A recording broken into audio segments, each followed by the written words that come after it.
Coliseum Road to Freedom is a gritty, unforgiving gladiator simulator that forces you to earn every single inch of your freedom. It's one of the most mechanically deep PS2 hidden gems in existence, and almost nobody talks about it. It sees you taking on the role of a slave, and to earn your freedom, you're forced to participate in brutal fights in the arenas of ancient Rome. The battle system is clearly one of the best aspects of the game, and offers a lot of depth during each fight. It sees you being able to target specific parts of your opponent's body that all have realistic effects, such as focusing on their legs that results in slowing them down, or bashing their helmet off to set up a finishing blow. It's tactical, slow and methodical, and you've got to manage your stamina, time your parries, and read your opponent's moves all at the same time, which significantly increases the stakes of each fight. But the game goes much deeper, as several RPG and life sim mechanics are thrown in that see you having to balance your diet, choose your training sessions to increase specific stats like strength or agility, and manage your equipment. And the customization on offer is just insane. You can equip different armor on your head, torso, each arm and each leg, as well as being able to choose from a wide range of different weapons, from daggers to swords, axes and hammers. The variety is just staggering, opening up many different playstyles for you to try out in often brutal and unforgiving arenas. And this aspect really hits home should you find yourself getting defeated, as if you do, that's it. You'll have to start all over again from the beginning and build yourself back up. This permadeath approach really adds to the stakes of each fight and pushes you to train and, more importantly, shape your character for what's coming next. If you love historical settings, deep RPG mechanics, then Coliseum Road to Freedom is well worth a play.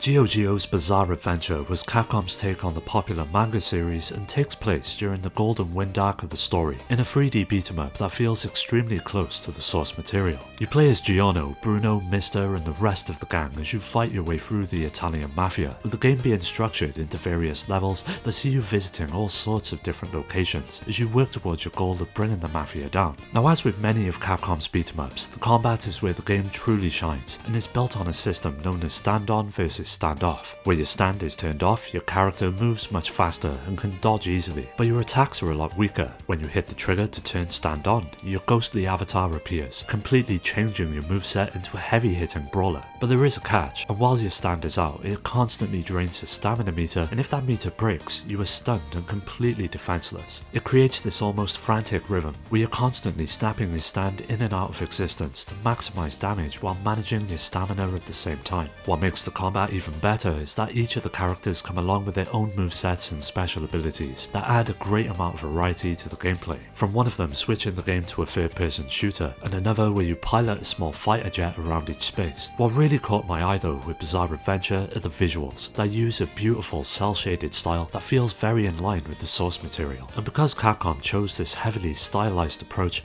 the game's look and feel is aged perfectly. So if you're looking for one of the best anime games on PS2, or just want to experience one of the greatest Japanese exclusive PS2 games, you absolutely need to play this. 10,000 Bullets is easily one of the most obscure PS2 hidden gems that was clearly influenced by the likes of Max Payne. Like its name suggests, it's got a heavy focus on gunplay and sees you taking on the part of Crow, a hitman for a crime syndicate who was taken in as a child after his mother's death. She was a fortune teller, and Crow inherited her ability to become a gunslinger, which allows him to manipulate the flow of time and foresee the future. With this in mind, he's hell-bent on tracking down those responsible for his mother's death, and this is where the game picks up. Now, it's all divided into a series of missions that take you to all sorts of different locations, where your main objective is to eliminate an ever-increasing amount of enemies, with your ability to control time being at its center. There are 3 different aspects to this mechanic, and it sees you being able to slow down time, slow down just the enemies so you can run circles around them, or freeze time completely to unleash absolute chaos. But you can't just use this ability at any given time, as they're all tied to a meter that slowly builds as you take out your targets, with you being able to pull off different types of shots. By simply mashing the trigger, you'll deal quick but ineffective damage, but by taking your time and allowing the reticle to turn red on an enemy, you'll land a much more powerful shot and score a critical hit. So it soon becomes a sort of juggling act of keeping up the pressure with your normal shots and picking the right moments to deliver the decisive blow. But what helps elevate the gameplay even further are the light RPG mechanics that see you being able to use your combo points to upgrade your health, unlock special attacks, or learn new evasive techniques at the end of each stage, which really adds a nice sense of progression throughout the game's runtime. Even though it is a bit rough around the edges, 10,000 Bullets is still well worth a playthrough.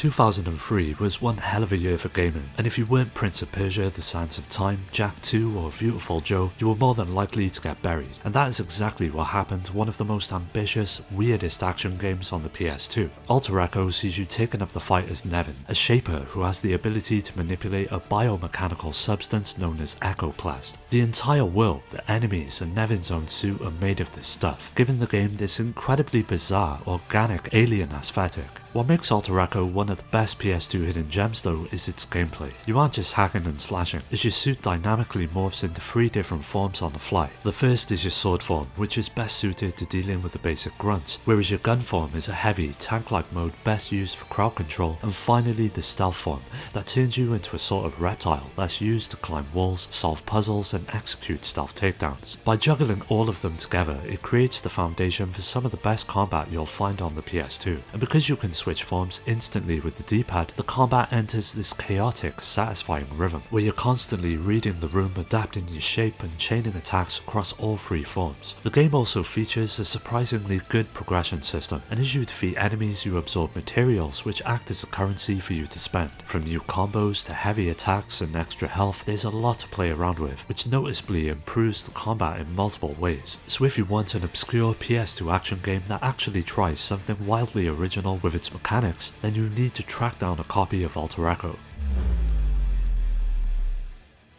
In the mid-2000s, Konami was arguably the king of the PlayStation 2. They were pumping out masterpieces, but right in the middle of that golden era, they released an incredibly stylish, fast-paced action RPG that to this day feels like one of the best PS2 hidden gems. You play as a young warrior who wields a massive axe, and are joined by 2 companions, a vampire named Almira and a brawler known as Leon. Together, you are fighting back against a race of evil gods who are trying to plunge the world into darkness. To be fair, the story ends up being pretty cliche, but the real reason why it's such a must-play is the awesome battle system that completely steals the show. You aren't just mashing buttons to do damage, and instead the entire combat loop revolves around launching enemies into the air and physically juggling them back and forth between your 2 partners. As you bat these monsters around without letting them hit the ground, you fill up a tension gauge, and once that is maxed out, you can trigger massive screen-clearing team attacks. It ends up being a really creative combat system that requires genuine rhythm and tactical timing to master. But for as good as the combat is, the game does have a few drawbacks, mainly the environments that often feel dull and filled with blocky corridors and barren fields as you just look for the next group of enemies to take on. The game is extremely linear, and to be honest, if you don't click with the juggling mechanics, the combat will feel incredibly repetitive after the first few hours. But if you're a fan of hack and slash combat like Devil May Cry or Chaos Legion, this game won't disappoint. In the end, the Sword of Etheria is a phenomenal PS2 classic, so if you're looking for a new RPG to emulate or to add to your collection,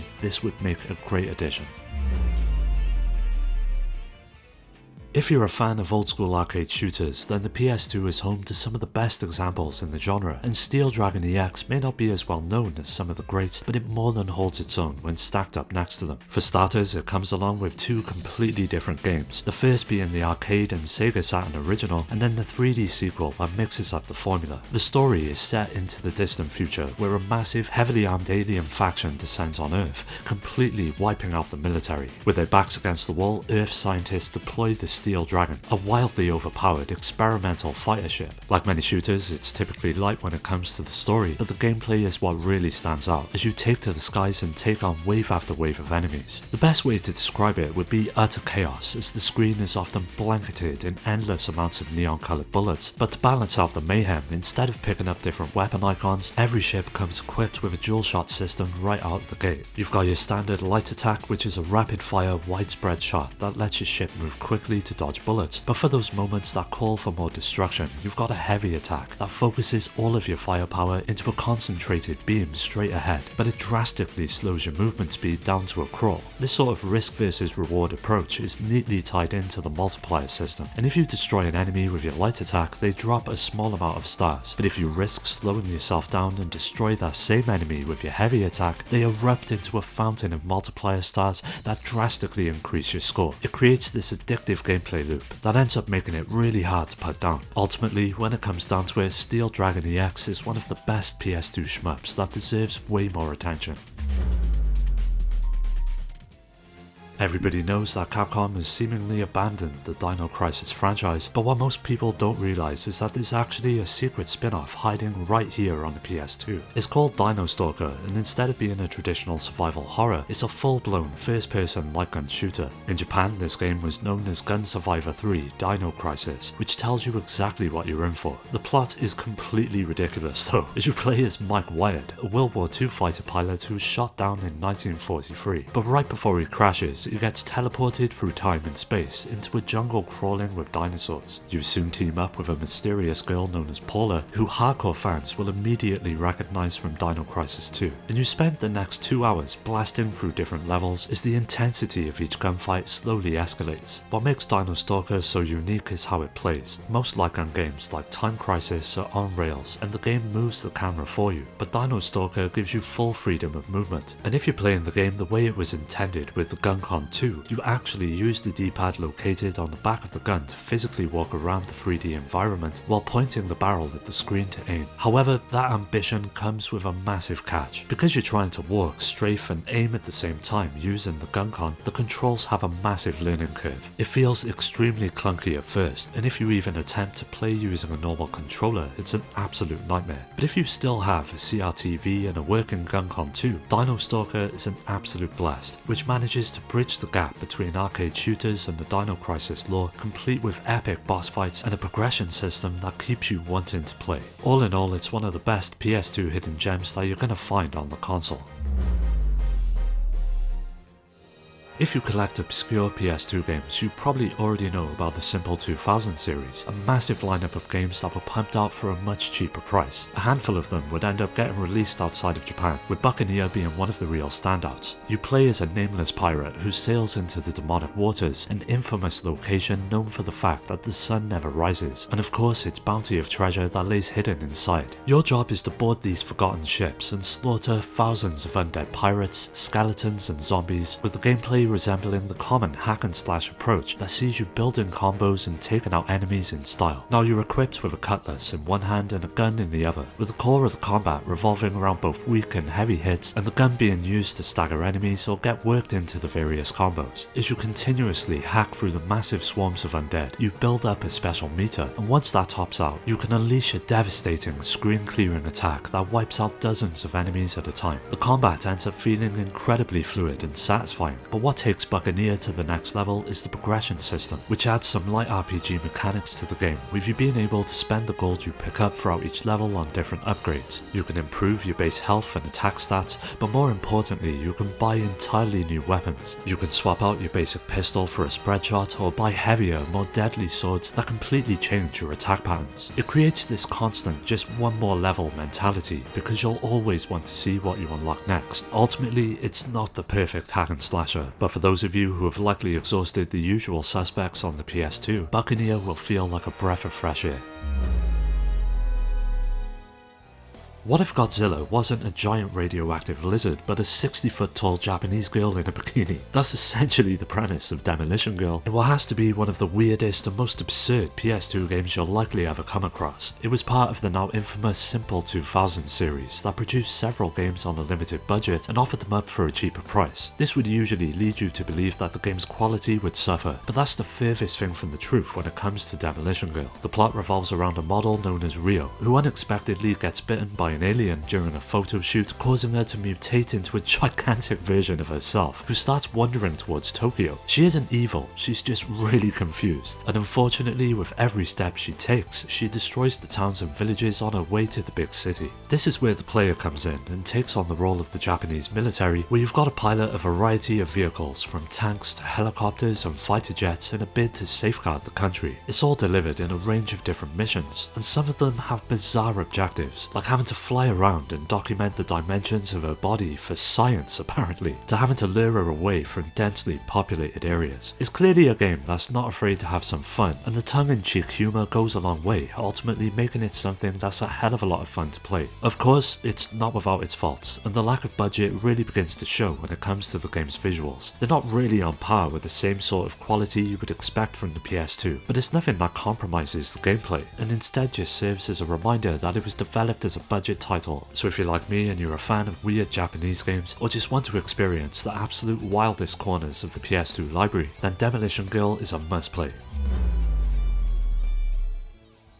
Released all the way back in 2001, a time where developers weren't afraid to take risks and experiment with different ideas, Shadows of Memories hit the scene and gave way to an incredible story about time travel and fate that holds up well to this day. It sees you playing as Ike, a guy who's got a terrible habit of letting himself get killed, but lucky for him he encounters a strange entity who decides to resurrect him and give him something known as a digipad, allowing you to travel through time. By jumping back and forth, you're given the means to find out who keeps killing you, and you've got to find a way to change history so it doesn't happen in the first place. Now if you were expecting something along the lines of a fast-paced hack and slasher, it's best to look elsewhere, as what really makes this incredibly obscure PS2 game shine is that it's a pure story-driven adventure with basically zero combat. Instead, you're racing against a ticking clock, bouncing between the present day, the 80s, the early 1900s, and all the way back to the 1500s to solve puzzles that end up being quite humorous in their execution. For example, in one chapter you were fatally stabbed in the back, but how do you survive? You don't fight the guy, instead you travel back to the 1500s, find a blacksmith and borrow a frying pan to bring it back to the present and defend yourself from the killer. It's these types of bizarre moments that really add to the overall charm within the game. But here's the thing, for every change you make in the past, it'll change something in the present. The NPCs you talk to might suddenly have completely different lives, or buildings might disappear because of something you said. It's a really unique system that the game can truly call its own, and with multiple endings,